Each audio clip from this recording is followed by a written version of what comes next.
তুমি ওই গানটা শোনোনি, যদি হৃদয়ে লেখো নাম সে নাম রয়ে যাবে। ফলত মানুষের হৃদয়ে আপাতত নাম লেখার কাজ চলছে, এরপরে দেওয়াল হবে, পোস্টার হবে, সব হবে, চিন্তা করো না। 2024-এর লোকসভা নির্বাচনের কথা মাথায় রেখে রবিবাসরীয় প্রচারে ঝড় তুলতে মরিয়া সকল রাজনৈতিক দলের প্রার্থীরা। যাদবপুর লোকসভা কেন্দ্রের সিপিআইএমের প্রার্থী সৃজন ভট্টাচার্য সকাল থেকেই বামকর্মী সমর্থকদের সঙ্গে নিয়ে জনসংযোগ ও পদযাত্রার মাধ্যমে জনসংযোগ বৃদ্ধি করতে ঝাঁপিয়ে পড়েছে যাদবপুরের লোকসভা কেন্দ্রের সিপিএম প্রার্থী সৃজন ভট্টাচার্য। লোকসভা নির্বাচনের প্রাক্কালে সকল রাজনৈতিক দলের প্রার্থীদের চোখে পড়লেও তেমন চোখে পড়েনি সিপিআইএমের প্রার্থী সৃজন ভট্টাচার্যের দেয়াল লিখন। রবিবার বারুইপুরের পদ্মপুকুর থেকে শিবানীপীঠ পর্যন্ত জনসংযোগ পদযাত্রা করেন তিনি। একসময় যাদবপুর লোকসভা কেন্দ্র ছিল বামেদের শক্ত ঘাঁটি, কিন্তু এখন সেটি রয়েছে তৃণমূলের হাতে।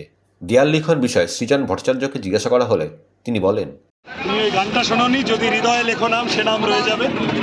ফলত মানুষের হৃদয়ে আপাতত নাম লেখার কাজ চলছে, এরপরে দেওয়াল হবে, পোস্টার হবে, সব হবে, চিন্তা করো না।